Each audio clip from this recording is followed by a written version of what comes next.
घना जंगल था। उस जंगल में सारे जानवर बड़े प्यार से रहते थे, मिलजुल कर खेलते थे और एक दूसरे की मदद भी करते थे। उस जंगल में ही पानी का तालाब था। वहां पानी पीने के लिए भी सभी जानवर एक साथ ही चले जाते थे। उस जंगल में एक घोड़ी और उसका बच्चा रहता था। उस घोड़े के बच्चे का पैर जन्म से ही कमजोर था। वो जोर से भाग नहीं सकता था। वो घोड़ा अब बड़ा हो गया था।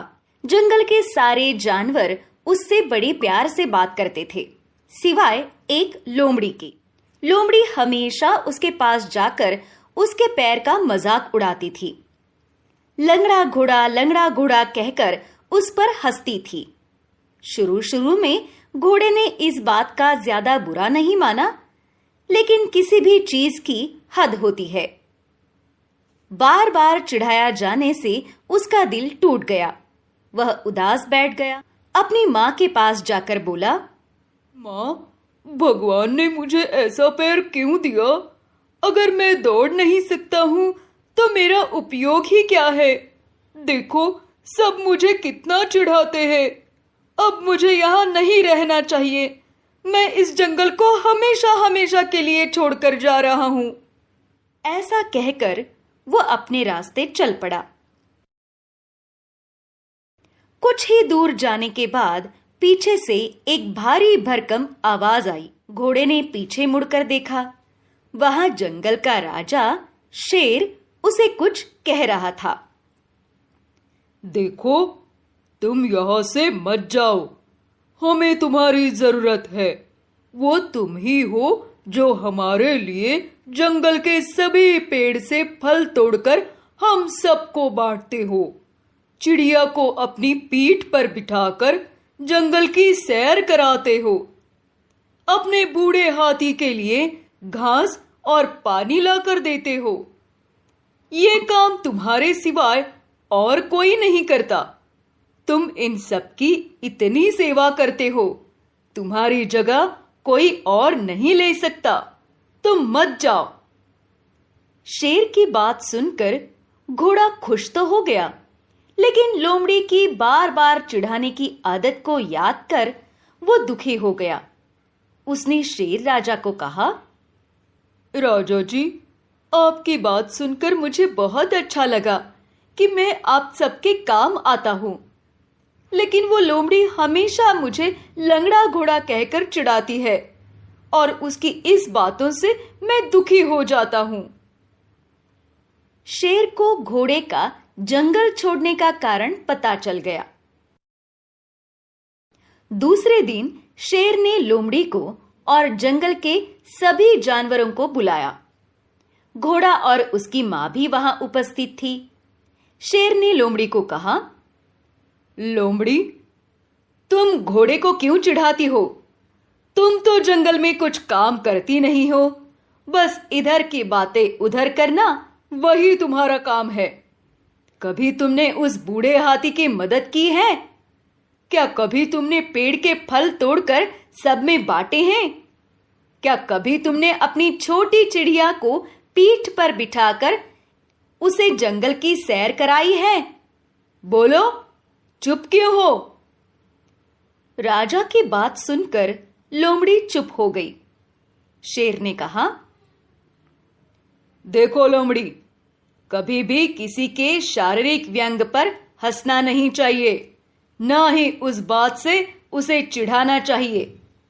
हर किसी के अंदर कुछ ना कुछ खास बात जरूर होती है। दूसरों के अंदर की कमियां ढूंढने के बजाय उनके अंदर की खूबियां देखो। लोमड़ी को अपनी गलती का एहसास हो गया। उसने उस घोड़े की माफी मांगी। सब जानवर बहुत खुश हो गए। घोड़े की मां भी बहुत खुश हो गई और घोड़ा भी बहुत खुश हो गया कि खुद की कमजोरी होने के बावजूद भी जो दूसरों के लिए काम निस्वार्थ रूप से करता था, वही बात उसकी ताकत बन गई। मैं सबके काम आता हूं, इस भावना से वो बड़ा खुश हो गया और अपनी मां के साथ चला गया। उसके बाद लोमड़ी ने उस घोड़े को कभी नहीं चिढ़ाया। तो बच्चों, ध्यान में रखिए, किसी की कमजोरियां देखने के बजाय उसकी खूबियां देखनी चाहिए। एक बहुत ही सुंदर और घना जंगल था। जंगल में हिरनी का एक छोटा बच्चा था, सोनू। सोनू बड़ा ही शरारती था। उसे उछल कूद करना बहुत ही पसंद था। वो अपनी शरारत से सबको परेशान करते रहता था। उसकी माँ भी सोनू को समझा समझा के थक गई थी। उसका एक दोस्त था। एक दिन वो दोनों खेल रहे थे कि तभी सोनू बंदर से कहता है, अरे बंदर, चलो हम पास वाले फलों के बगीचे में चलते हैं। ढेर सारे रसीले फल खाकर जल्दी से वापस आ जाएंगे। ना बाबा, माँ ने मना किया इधर उधर जाने के लिए। और हाँ, इस समय उधर शेर आते हैं आराम करने के लिए। मैं नहीं आऊंगा वहाँ और तुम्हें भी नहीं जाने दूंगा। तू तो डरपोक है, डरपोक। तू ना सही, लेकिन मैं जाकर ही रहूंगा। सोनू बंदर को वहीं छोड़कर बगीचे की तरफ भागने लगता है। बंदर उसे आवाज देते रहता है, सोनू वापस आ जाओ, नहीं तो मैं तुम्हारी माँ से तुम्हारी शिकायत करूंगा। मत जाओ उधर। पर सोनू कहाँ सुनने वाला। वो खुशी से दौड़ रहा था। बगीचे को सामने देखकर सोनू खुश हो गया था। पर ये क्या, तभी सोनू एक पत्थर से टकरा जाता है। पास एक पेड़ के नीचे शेर सोया हुआ था। सोनू सीधे शेर के ऊपर गिर जाता है। सोनू को शेर के बाल देखकर शरारत सूझती है और वो उसके बाल खींचने लगता है, जिस वजह से शेर जाग जाता है और दहाड़ लगाते हुए कहता है, कौन है? किसने मेरी नींद खराब कर दी? मैं उसे मसल कर रख दूंगा। शेर की गुस्से वाली आवाज सुनकर सोनू डर के मारे कांपने लगता है। शेर सोनू को देख लेता है और उसे पकड़ लेता है। तब शेर गुस्से से कहता है, सोनू के बच्चे, तुम्हें इतना बड़ा शेर दिखाई नहीं दिया क्या? मेरे साथ शरारत करने की तुमने हिम्मत कैसे की? शेर महाराज, मुझे छोड़ दीजिए। मैंने कोई शरारत नहीं की। मैं तो बस यहाँ फलों को खाने आया था, पर मैं तो पत्थर से टकरा गया और गिर गया। देखिए, मेरे पैरों को चोट लगी है। ऐसा कहते हुए सोनू रोने लगता है। सोनू का रोता हुआ चेहरा देखकर शेर उसे छोड़ देता है। तब सोनू मन ही मन सोचता है, अरे वाह, शेर तो भावुक हो गया। अब शेर से बचना है तो बहुत दर्द होने का नाटक करना पड़ेगा। ऐसा सोचकर सोनू और जोर जोर से रोने लगता है। सोनू को रोता देख शेर दुखी होता है और वो उसे वहाँ से तब सोनू लंगड़ाते हुए वहाँ से चला जाता है। और जब शेर की आंखों से वो ओझल हो जाता है तो वो नॉर्मल सीधे से चलने लगता है। इस तरह से सोनू शेर को उल्लू बनाकर अपनी जान बचा लेता है। दूसरे दिन बंदर और सोनू दोनों बातें कर रहे थे। तब सोनू कहता है, अरे बंदर, कल मेरी एक्टिंग देखनी थी। ऐसा दर्द होने का नाटक किया ना कि शेर मेरी एक्टिंग को सच समझ गया।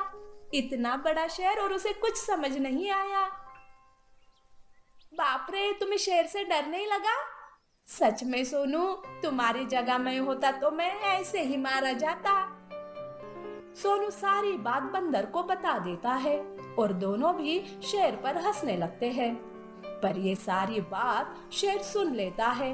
वो दोनों के साथ है और गुस्से से कहता है, सोनू के बच्चे, तुम्हारी इतनी हिम्मत कि तुमने मुझे बेवकूफ बनाने की कोशिश की।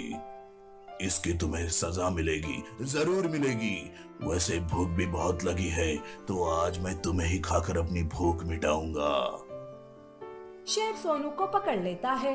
तभी बंदर से जाकर सोनू के माँ को बुला कर लाता है। शेर सोनू को मारने वाला था कि तभी सोनू की माँ वहाँ आती है और कहती है, शेर महाराज, मैं आपके सामने विनती करती हूँ, मेरे बच्चे की शरारत को माफ कर दीजिए और छोड़ दीजिए उसे। वो अभी छोटा है, नादान है। उसकी बस एक गलती को माफ कर दीजिए। नहीं, ये नहीं हो सकता। जो मैंने ठान लिया वो मैं करके ही रहता हूँ। फिर ठीक है, मेरे बेटे के बजाय आप मुझे मारकर अपनी भूख मिटाइए, पर मेरे बेटे को छोड़ दीजिए। तब सोनू रोते हुए कहता है, माँ, आप मुझ जैसे शरारती बच्चे के लिए अपना बलिदान मत दीजिए। आप जाओ माँ यहाँ से। सोनू माँ के लिए रोने लगता है तो हिरनी सोनू के लिए वो खुद अपनी जान देने के लिए भी तैयार हो जाती है। तब सोनू शेर के सामने आकर रोने लगता है और कहता है, शेर महाराज, मैं वादा करता हूँ कि आज के बाद मैं कभी शरारत नहीं करूँगा और किसी को परेशान नहीं करूँगा, पर प्लीज मेरी माँ को छोड़ दीजिए। तब शेर हंसते हुए कहता है,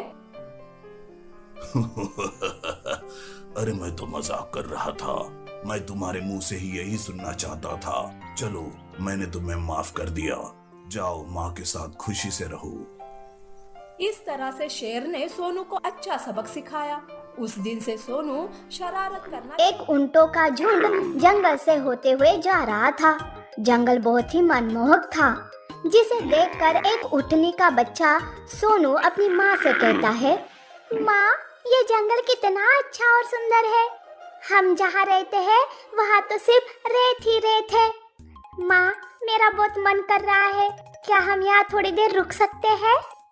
बेटा, जितना सुंदर ये जंगल है ना, उतने ही इसमें खतरनाक जानवर है। हमारे लिए तो रेत ही सुरक्षित है।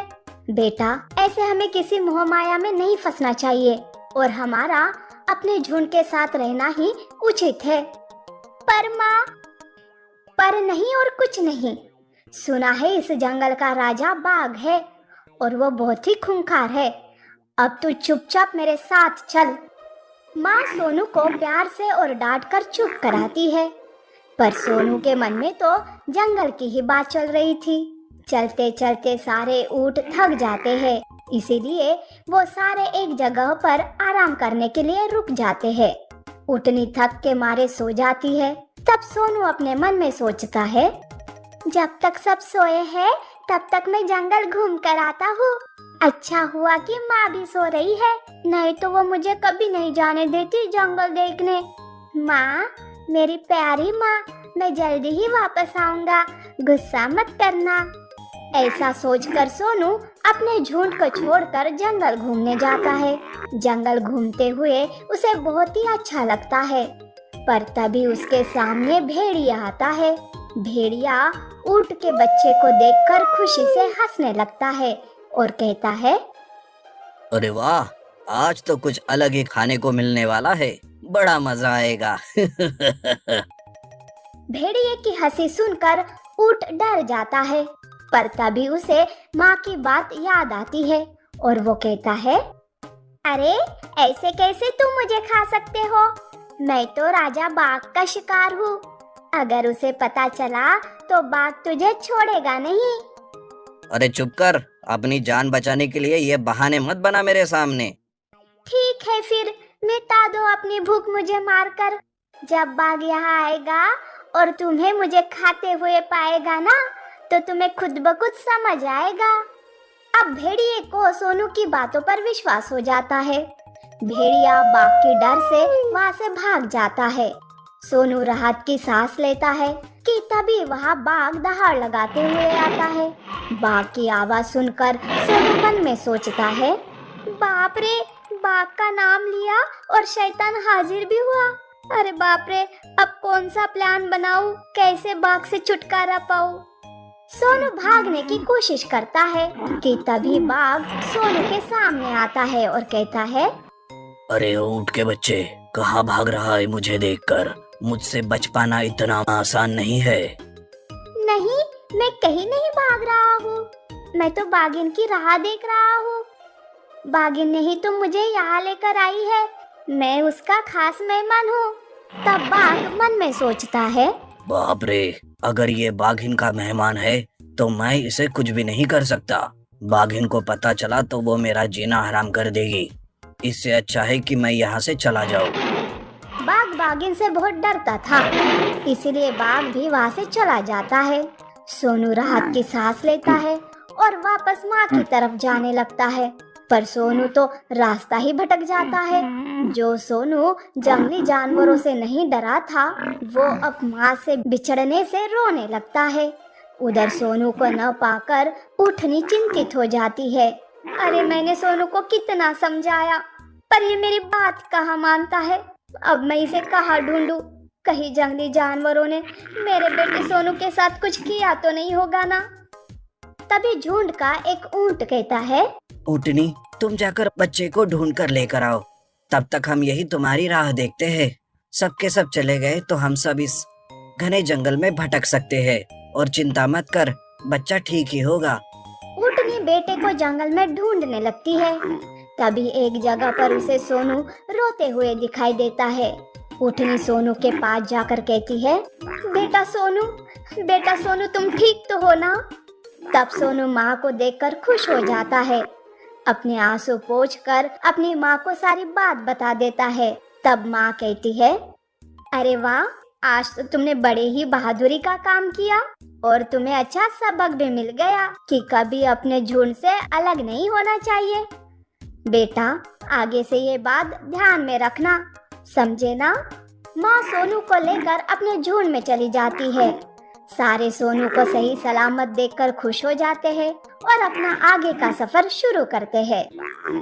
नीति: दिमाग से काम किए तो हम बड़ी मुसीबत को भी यूं दूर कर सकते हैं।